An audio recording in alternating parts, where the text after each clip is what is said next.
성경의 모든 내용을 한 단어로 요약을 해본다면 저는 그 한 단어가 바로 사랑이라고 생각합니다.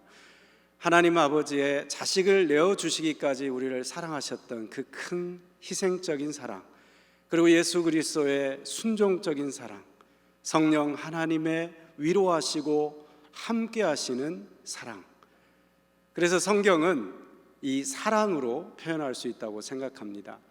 사랑의 하나님께서 우리 인간을 창조하신 목적도 그 사랑을 나누기 위해서, 그리고 그 사랑을 주기 위해서 우리 인간을 창조하신 줄 믿습니다.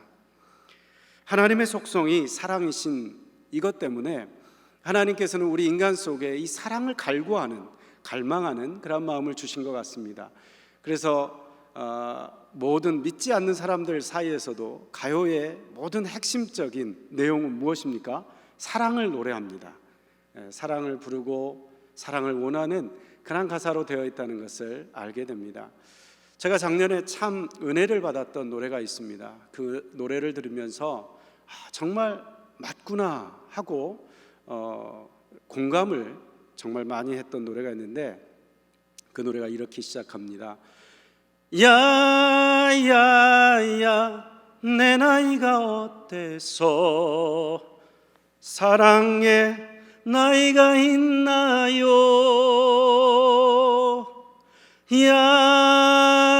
야야야 내 나이가 어때서 사랑하기 딱 좋은 나이인데. 작년에 골든타임에 정말 많이 나왔던 곡입니다.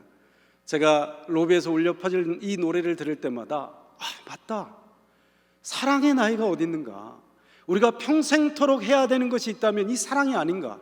물론 그 가요에서 말하는 사랑은 우리가 말하는 그 사랑은 아니겠지만, 하나님을 향한 사랑, 이웃을 향한 사랑, 그 사랑을 우리가 죽도록 평생토록 우리의 생명이 다하는 그 순간까지 해야 되는 줄 믿습니다. 우리는 그 사랑을 하기 위해서 지음받았다는 것입니다. 특별히 오늘 본문은요, 그 사랑이 구체적으로 착한 행실이라고 이야기를 하고 있습니다. 오늘 본문 16절 말씀을 우리 함께 읽어보도록 하겠습니다. 이같이 너희 빛이 사람 앞에 비치게 하여 그들로 너희 착한 행실을 보고 하늘에 계신 너희 아버지께 영광을 돌리게 하라. 우리의 빛이 사람 앞에 비치게 하고 그들로 우리의 무엇을 보게 한다고요? 빛이었는데 그 빛이 결국은 착한 행실이라고 이야기를 하고 있습니다. 우리가 소금으로 사는 것, 빛으로 사는 것, 결국은 우리가 이웃을 향하여 무엇을 한다는 것입니까? 착한 행실을 한다는 것입니다. 착하게 사는 것, 이것이 바로 하나님 나라와 하나님의 의를 이루는 삶입니다. 착하게 사는 것, 이것이 바로 구원을 우리의 삶 속에서 이루는 삶입니다. 착하게 사는 것, 사랑을 베풀며 사는 것, 이것이 바로 하나님께서 제자된 우리에게 원하시는 삶입니다. 사랑이 무엇냐고 물으신다면 착한 행실이라고 말하겠어요. 사랑은 눈물의 씨앗이 아닙니다. 착한 행실입니다. 우리가 착하게 사는 것, 그것이 바로 하나님께서 우리에게 원하시는 그러한 바른 인생의 목표가 되어야 된다는 것입니다. 우리가 착하게 살 때요, 그것이야말로 아버지 하나님께 영광을 돌리는 삶이 됩니다. 오늘 보면 16절은 분명히 선포합니다. 너희 착한 행실을 보고 하늘에 계신 너희 아버지께 영광을 돌리게 하라. 하늘에 계신 너희 아버지께 영광을 돌리게 하라. 하나님의 뜻대로 사는 인생, 그리고 사랑하며 사는 인생, 착하게 사는 인생, 그것이야말로 하늘에 계신 아버지 하나님을 영화롭게 하고 하늘에 계신 아버지 하나님께 영광을 돌리는 인생이라는 것입니다. 요한복음 13장 35절에서 그래서 예수님은 이렇게 말씀합니다. 너희가 서로 사랑하면 이로써 모든 사람이 너희가 내 제자인 줄 알리라. 여러분, 단지 교회에 다니는 사람이, 그러한 사람이 제자가 아니라는 것입니다. 어떤 사람이 제자입니까? 사랑하는 사람, 사랑을 하는 사람, 하나님을 사랑하고 이웃을 사랑하는 사람, 그 사람이 바로 제자라는 사실입니다. 누가 믿는 사람입니까? 교회에 나와서 예배드리는 사람요? 아닙니다. 진짜 사랑하는 사람, 사랑을 실천하는 사람이 바로 제자입니다. 믿는 사람입니다. 구원받은 성도입니다. 그것을 우리 주님께서 말씀하고 있는 것입니다. 세상은 남과 비교해서 자꾸만 더 가지라고, 더 누리라고, 더 편안해지라고, 남과 나누기보다는 네가 더 많이 가져야 된다고 이것을 외치지 않습니까? 그러나 주님은 뭐라고 말씀하십니까? 오히려 더 나눠주라고, 더 낮아지라고, 더 용서하라고, 더 베풀라고 이야기하고 계십니다. 그러한 삶을 통해 아버지 하나님께서 영광받아 주님께 영광 돌릴 수 있는 삶이 되는 것입니다. 그것이야말로 소금과 빛으로 부르시는 제자된 삶의 모습이라고 할 수 있습니다. 예수님께서 바로 이와 같은 사랑을 우리에게 먼저 보여주셨습니다. 마가복음 10장 45절에서 예수님께서는 이렇게 말씀합니다. 인자가 온 것은 섬김을 받으려 함이 아니요 오히려 섬기려 하고 자기 목숨을 많은 사람의 대속물로 주려 함이니라. 예수님께서 이 땅에 오신 것은 섬김받기 위한 것이 아니라 오히려 자기 목숨까지, 마지막 피 한 방울까지 우리들을 위해서 주기 위해서, 나눠주기 위해서 오셨다는 사실입니다. 섬김받지 않고 오히려 더 섬기는 삶, 더 나눠주는 삶, 그러한 사랑의 모습으로 예수님께서 우리를 사랑해 주셨습니다. 예수님께서는 오히려 영광 받으셔야 되는 하나님이심에도 불구하고 그 높고 높은 보좌를 버리시고 낮고 천한 이 땅 가운데 오셔서 우리 인간을 섬겨주셨습니다. 자신을 불살라서 우리를 구원해 주셨습니다. 우리를 용서하시는 한 줌의 소금으로 그 자신이 녹아 우리를 생명의 길로 인도하셨습니다. 한 줄기 빛으로, 한 줌의 소금으로 우리를 구원하시는 그 귀한 사랑을 우리가 먼저 주님께로부터 받았다는 사실입니다. 그래서 우리는 더 이상 타락한 설탕으로 살지 않고 소금으로 살 수 있습니다. 현대인들의 모든 음식에는 설탕이 많이 들어가 있습니다. 예전에는 몰랐는데 김치에도 설탕이 많이 들어가더라고요. 설탕이 들어가야 감칠맛을 내기 때문에 김치에도 설탕이 많이 들어갑니다. 모든 음식에 설탕이 들어가지 않는 경우가 거의 없다고 봐도 무방할 것 같습니다. 설탕은 쉽게 말하면 이 세대의 가치관을 상징한다고 할 수 있습니다. 설탕은 들어가면 달콤합니다. 그러나 살을 찌우고 온갖 성인병을 일으킵니다. 고혈압, 당뇨, 고지혈증, 그 모든 것이 다 설탕으로 오지 않습니까? 너무나 달콤하지만, 그래서 이 세상에 주는 가치관, 이 세상대로 살아가는 것은 정말 달콤하지만 결국은 자기만 잘 사는 인생, 자기만 편안해지려고 하는 모습, 그 모습으로 끝나버린다는 것입니다. 그러나 주님께서는 그 설탕의 모습에서, 자기만 잘 사는 이기적인 그런 모습에서 우리를 무엇으로 바꿔주십니까? 거룩한 소금으로 바꿔주십니다.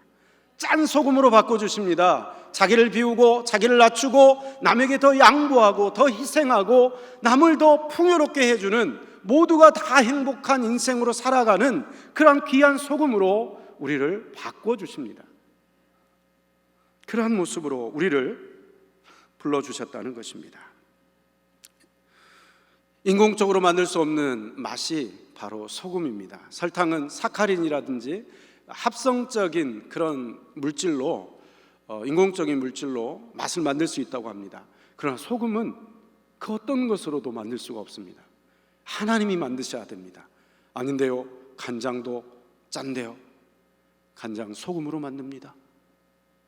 다 아시죠? 소금은 하나님이 만들어 주시는 것입니다. 마찬가지로 설탕으로 이 세상 가치관을 따라 살았던 우리들을 거룩한 소금으로, 세상과 구별된 짠맛으로 살게 하시는 그 능력은 우리에게서 나오는 것이 아니라 하나님으로부터 나옵니다. 조금 후에 더 설명하도록 하겠습니다. 이제는 나만 행복한 인생, 내가 전부 가지는 그러한 인생으로 사는 것이 아니라 나누고 베풀고 섬기는 그러한 인생으로 살게 되는 것입니다. 그리고 또한 우리는 어둠에서 빛으로 변화되었습니다. 이전에 우리는 시꺼먼 어둠 속에서 살았습니다. 내가 누구인지, 내가 무엇을 해야 올바른 삶인지 그것을 모르고 정처 없이 방황하는 인생을 살았습니다. 어둠 속에서 사탄의 자녀로 살았습니다. 세상 사람들이 다 하는 대로 살았지만 결국은 자기의 욕망을 섬기는 삶이었고, 자기의 욕심껏 사는 그 인생은 하나님이 미워하시는 죄악된 인생이었습니다. 평안을 찾아 헤맸지만 결코 한 번도 마음속 깊이 우러나오는 진정한 평안은 누리지 못한 그러한 어둠의 삶을 살았습니다. 그러한 우리를 불러서 빛으로, 빛의 자녀로 주님께서 만들어 주신 것입니다. 이제는 어둠 속에 사탄의 자녀로 살아가는 것이 아니라 하나님의 자녀로 변화된 빛의 자녀로 살아가는 것입니다. 이제는 우리 인생의 목표가 나의 행복이 아닙니다. 나에게 은사를 주시고 능력을 주시고 시간을 주시고 건강을 주신 하나님을 영화롭게 하는 삶, 아버지의 영광을 위해서 살아가는 삶, 그 삶이야말로 진정한 행복의 삶이라는 것을 깨닫게 됩니다. 그 이전까지 나의 욕망을 따르는 삶은 어딘가 허전한 삶이었습니다. 모든 것을 다 가진 것 같은데 결코 채울 수 없는 그 영원히 공허한 인생이었습니다. 그러나 빛 대신 예수 그리스도의 은혜를 통해서 빛의 자녀가 되고 보니까 이제 내 삶의 목표가 생겼습니다. 내 바른 정체성을 알게 되었습니다. 내가 왜 이러한 은사와 재능을 가지고 있는지, 내가 무엇을 통해서 아버지 하나님께 나아가야 되는지를 알게 되었습니다. 그리고 그 길을 걸어갈 때 이 세상이 줄 수 없는 진정한 평화, 이 세상이 줄 수 없는 진정한 기쁨을 알게 된 것입니다. 그 빛으로 우리가 살 수 있게 되었습니다. 그런데요, 오늘 성경을 통해서 우리에게 주님께서 이상한 경고의 말씀을 하십니다. 우리가 분명히 소금과 빛이 되었다고 말씀하시는데 이상한 소금, 이상한 빛이 있다고 이야기하십니다. 오늘 본문 13절부터 15절까지의 말씀인데, 먼저 13절의 말씀을 읽겠습니다. 너희는 세상의 소금이니 소금이 만일 그 맛을 잃으면 무엇으로 짜게 하리요? 후에는 아무 쓸데없어 다만 밖에 버려져 사람에게 밟힐 뿐이니라. 자, 오늘 성경 말씀을 보니까 이상한 소금이 등장하는데, 소금은 소금인데 맛을 잃어버린 소금이라는 것입니다. 예수 그리스도의 은혜를 통해 거듭나서 하나님 나라의 제자가 되었다면 마땅히 예수님의 성품이 드러나고, 이제는 더 이상 자기의 욕망을 위해 자기가 마음껏 다 가지려는 그러한 삶이 아니라 이제는 베풀고 나누는, 이웃을 돌보는 사랑의 삶을 살아가야 될 텐데 자기가 녹지 않는다는 것입니다.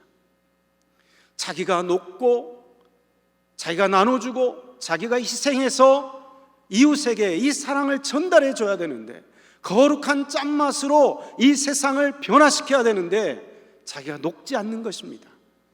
이 이상한 소금은 소금의 모양은 가졌는데 녹지 않는 소금입니다. 자기가 녹지 않으니까 그로부터 짠맛이 나오지 않습니다. 그로부터 이 세상과 구별된 설탕의 맛, 달콤한 인생의 맛, 그 맛이 아닌 거룩한 짠맛, 하나님이 기뻐하시는 그 거룩한 짠맛, 남을 이롭게 하고 풍요롭게 하고 이 모든 세상의 이웃들을 행복하게 하는 그 짠맛이 나오지 않는 것입니다. 바로 이러한 소금이 있다는 것입니다. 두 번째로 이상한 빛이 나옵니다. 그 빛이 14절부터 15절의 말씀에 있습니다. 함께 읽겠습니다. 너희는 세상의 빛이라.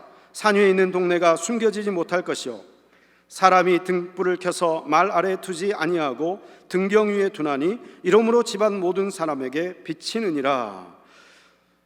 네, 오늘 등장하는 이상한 빛은 그 말 아래 감춰진 빛이 나옵니다. 말이라고 하는 것은 큰 대접이죠. 자, 빛인데 그 빛을 대접으로 덮어버렸다는 것입니다. 내가 빛인데, 내가 바퀴벌레도 아닌데 숨어버렸어요. 내가 비치면 대접석에 숨으면 안 되고 오히려 등경 위에 높은 곳에 올라가서 어두운 구석구석을 비추고 어둠 속에서 있는 그 바퀴벌레들을 무섭게 해야 되는데, 내가 바퀴벌레도 아닌데 오히려 내가 바퀴벌레인 것처럼 대접에 숨어버렸어요. 어둠 속에 숨어버렸어요. 빛은 빛인데 어둠 속에 숨어버렸다는 것입니다. 우리가 거룩한 주님의 자녀가 되었고 빛으로 변화되었음에도 불구하고 자기의 정체성을 잊어버리고 숨어버린 빛이 있다는 것입니다. 그럴 때 이런 맛을 잃어버린 소금, 숨어버린 빛을 통해서는 하나님의 영광이 드러나지 않습니다. 그리고 그들은 어떻게 된다고 말씀합니까? 밖에 버려져서 사람들에게 밟히게 된다고 이야기하고 있습니다. 왜 오늘날 한국교회가 세상 사람들에게 지탄의 대상이 되고 있습니까? 복음이 잘못되어서입니까? 아닙니다. 복음을 받아 변화된 크리스천들의 행동이 잘못되었기 때문에 그렇습니다. 녹지 않는 소금이 되었고 오히려 대접 속에 숨어버린 빛이 되었기 때문에 크리스천들에게서 착한 행실이 나타나지 않기 때문에 이 세대의 가치관대로 서로 움켜쥐려고만 하고 서로 더 많이 가지려고만 하고 나눠주기보다, 희생하기보다, 용서하고 베풀기보다, 겸손해지기보다는 내가 더 높아지려고 하고 더 많이 가지려고 하기 때문에, 그리고 또 내 입을 닫고 복음의 빛을 다른 사람에게 증거하지 않고 있기 때문에, 그렇기 때문에 세상 사람들에게 지탄의 대상이 되고 있는 것은 아닐까요? 바로 우리 한 사람 한 사람을 소금과 빛으로 주님께서 부르셨다는 사실을 알아야 됩니다. 그런데 이렇게 맛을 잃어버린 소금, 숨어버린 빛, 이렇게 살고 있는 우리 성도들이 있다면 과연 우리는 어떻게 다시 한번 그 짠맛을 회복하고 다시 한번 빛을 비추는, 복음의 빛을 비추는 존재로 살 수 있겠습니까? 어떻게 살 수 있을까요? 우리의 본성은 끊임없이 자꾸만 설탕으로 돌아가려고 합니다. 우리의 본성은 자꾸만 숨어버리려고 합니다. 드러나기보다는 감춰버리려고 합니다. 그 연약함이 우리 속에 있습니다. 어떻게 우리는 그러한 자꾸만 옛사람으로 돌아가려는 그러한 본성을 이기고 새 사람을 입을 수가 있을까요? 어떻게 과연 그 짠맛을 회복하고 복음의 빛을 비추는 존재로 살 수 있을까요? 그것은 우리가 성령의 도우심을 받을 때 가능합니다. 우리의 본성과 우리는 싸워 이길 수 없습니다. 우리가 아무리 노력한다고 해도 우리의 본성을 우리 힘으로는 이길 수가 없습니다. 그러나 성령 하나님께서 도우시면 가능합니다. 성령의 능력으로 새로워질 때 그 본성을 거스르고 하나님의 성품을 덧입고 빛과 소금의 역할을 감당할 수 있게 됩니다. 예수님께서 십자가에 돌아가시고 난 뒤에 제자들은 자기들도 잡혀 죽임당할까 봐 무서워서 다락방에 숨어 있었습니다. 그랬던 그들이 목숨의 위협 속에서도 담대하게 복음을 증거하게 됩니다. 어떻게 그런 일이 일어났습니까? 바로 오순절 다락방에서 성령 충만을 받고 나서 그 일이 일어나게 되었습니다. 성령 충만을 받을 때 스데반 집사님은 순교의 현장 속에서 아버지 하나님께 영광을 돌렸습니다. 성령 충만함을 받고 나서 바나바는 자기가 가진 모든 재산, 자기 밭을 팔아서 가난한 교회 성도들과 함께 나누고 싶어서 교회에 헌금을 했습니다. 성령 충만함을 받았을 때에 사도 바울은 목숨의 위협과 굶주림과 추위와 그리고 또한 강도의 위험을 무릅쓰고 복음을 증거할 수 있게 되었습니다. 또한 총독 앞에서 나처럼 이렇게 묶인 것 외에는, 결박된 것 외에는 나와 같이 되기를 원한다고 담대하게 복음을 증거하는 삶을 살 수 있게 되었습니다. 언제요? 성령 충만함을 덧입었을 때, 그래서 우리는 성령 충만함을 위해서 기도해야만 합니다. 사도 바울은 그래서 우리에게 이렇게 말씀합니다. 술 취하지 말라. 이는 방탕한 것이니 성령으로 충만함을 입으라. 계속 성령 충만을 입으라는 것입니다. 멈추는 동작이 아니라 계속되는 동작을 의미합니다.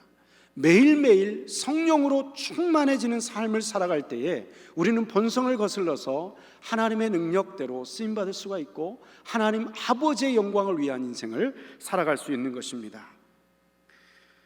갈라디아서 5장 16절은 이렇게 말씀합니다. 내가 이르노니 너희는 성령을 따라 행하라. 그리하면 육체의 욕심을 이루지 아니하리라. 우리가 성령을 따라 행할 때에 육체의 욕심을, 우리의 본성을 거슬러서 아버지께 영광 돌리는 인생을 살 수 있게 됩니다. 그래서 우리는 더욱더 성령 충만을 위해서 말씀 속에 나아가야 되고, 그리고 또한 기도하며 나아가야 될 줄 믿습니다. 우리가 말씀을 읽을 때요, 예수님께서도 말씀하셨듯이 성령 하나님께서 예수님의 말씀을 생각나게 하십니다. 성령님은 말씀의 영이세요. 그래서 우리가 말씀을 읽으면 성령의 조명을 받아서 그때그때 필요한 말씀으로 우리를 생각나게 하시고, 때로는 책망도 하시고, 때로는 격려도 하시고, 때로는 위로도 하시고, 때로는 우리의 눈을 열어서 보지 못하는 하나님 나라의 비밀들을 보게 하셔서 하나님이 기뻐하시는 대로 그 삶을 살 수 있도록 힘을 주십니다. 그래서 우리는 말씀을 읽으면서 말씀을 묵상할 때 성령의 조명을 받아서 하나님이 기뻐하시는 뜻이 무엇인지를 깨닫고 그 말씀대로 순종해야 될 줄 믿습니다. 우리는 기도를 통해서 성령의 충만함을 받습니다. 기도하면서 우리의 욕망을 아뢰는 것이 아닙니다. 기도가 끝날 때마다 욕망의 그 옷을 껴입고 나오시는 분들이 있어요. 그러나 우리는 기도의 자리로 가서 우리의 욕망의 옷들을 벗어버리고 주님이 기뻐하시는 의의 옷으로 덧입어야 됩니다. 주님이 기뻐하시는 뜻이 무엇인지 기도를 통해서 분별하게 되는 것입니다. 나의 욕심은 자꾸만 비우게 되고 주님의 뜻으로, 주님의 은혜로 충만해지는 시간이 바로 기도하는 시간이 되어야만 합니다. 기도를 통해서 내 욕심은 내려놓고 내가 도저히 용서할 수 없는 그 사람을 용서하게 되고, 기도를 통해서 내가 움켜쥐고 있는 것, 정말 내려놓기 힘든 그것을 양보하게 되고, 낯쓰기도 바쁜데 내가 가진 그 물질을 남과 나누게 되는 그러한 귀한 삶을 살게 되는 것입니다. 내 본성으로는 이게 안 됩니다. 얼마나 아깝습니까? 내가 가지고 있는 것도 내가 생각할 때는 너무나 부족한 건데 이걸 남과 어떻게 나눕니까? 내 자연인의 상태로는 불가능합니다. 그러나 기도하면서 말씀을 묵상하면서 성령으로 충만케 될 때 그 일이 가능하게 됩니다. 그래서 말씀을 묵상하며 기도하는 자리에 우리 모두가 더욱더 열심을 내고 나와야 될 줄 믿습니다. 말씀과 기도를 통해서 성령 충만함을 덧입고, 그래서 진정한 소금, 진정한 빛이 되기를 소망합니다. 내가 녹아야 됩니다. 내가 먼저 나눠주고 내가 먼저 베푸는 그러한 사랑의 삶이 되어야만 합니다. 내가 먼저 입술을 열어서 복음을 전하는 빛이 되어야만 합니다. 몇 년을 살아도 바로 옆집에 사는 그 이웃에게 아직도 복음을 전하지 않고 있다면 내가 바로 그 대접 속에 숨어버린 빛인 것입니다. 내가 직장 생활을 수년을 하고 있는데 직장 동료에게 아직까지 내가 복음을 전하지 않고 있다면 내가 바로 바퀴벌레처럼 숨어버린 빛인 것입니다. 빛은 빛인데 빛답게 살고 있지 않는 것입니다. 여러분, 우리는 흔히 성령 충만을 오해할 때가 있습니다. 성령 충만을 마치 어떤 굉장한 느낌이 왔을 때, 아니면 어떤 신비한 경험을 했을 때 그것을 성령 충만이라고 오해하는 경우가 있습니다. 그러나 여러분, 그렇지 않습니다. 성령 충만은 우리가 말씀대로 기도할 때 주님이 주신 그 깨닫게 하시는 음성대로 순종할 때 주어지는 능력입니다. 그래서 이스라엘 백성들이 가나안 정탐을 하고 가나안 땅에 들어가려고 할 때 여호수아와 그 이스라엘 백성들이 어떻게 행합니까? 요단강이 범람해가지고 어마어마한 물줄기가 흘러가고 있어요. 하나님께 기도해가지고 하나님 이 강을 멈추게 해주십시오. 그러면 우리가 건너갈 수 있겠습니다 하고 계속 기도했나요? 아닙니다. 법궤를 맨 제사장들이 믿음으로 발을 밟았어요. 물이 멈추고 나서 밟은 게 아니라 맨 땅을 밟은 게 아닙니다. 물이 흘러넘치는 그 강물을 믿음으로 먼저 밟은 것입니다. 그러자 어떤 일이 벌어집니까? 강물이 멈췄습니다. 여러분, 우리는 녹는 소금으로 그리고 복음의 빛을 비추는 빛으로 살아가는 것, 내 본성만 생각하고 내 성향만 생각하고 내 성격만 생각한다면 도저히 할 수가 없습니다. 아유, 나는 혼자 있는 게 편해. 그러니까 교회 안에 빛, 교회 안에 소금으로 살아갑니다. 교회 안에만 모여 있어요. 소금들이 잔뜩. 그래가지고 남은 맨날 뒷담 하나 하고 상처에다가 짠 소금을 비벼버려요. 더 쓰라리게 만들고. 나만 혼자 은혜 받아요. 예배 와가지고 나만 혼자 은혜 받고 나만 혼자 막 기뻐해요. 그런데 밖에 나가서 내 이웃들한테는 복음을 절대 전하지 않습니다. 교회 안에 소금, 교회 안에 빛은 넘치는데, 그래서 오늘 본문은 뭐라고 말씀합니까? 13절에 너희는 세상의 소금이라고 이야기합니다. 교회의 소금이 아니에요. 오늘 보면 14절은 너희는 세상의 빛이라고 이야기합니다. 교회의 빛이 아니에요. 우리가 어디에서 소금으로, 어디에서 빛으로 살아야 됩니까? 세상에서 내 바로 이웃들에게 빛이 되고 소금이 되어야 된다는 것입니다. 내 성향과 내 본성과 상관없이 내가 먼저 순종하면 성령의 역사가 나타날 줄 믿습니다. 먼저 순종하십시오. 그러면 여러분은 진정한 소금, 진정한 빛으로 살게 될 것입니다. 바로 이렇게 순종을 통해서 변화된 인생, 소금과 빛으로 살아가는 인생, 그래서 결국 아버지 하나님께 영광을 돌리시는 저 여러분들 다 되시기를 간절히 기원드립니다. 기도하겠습니다.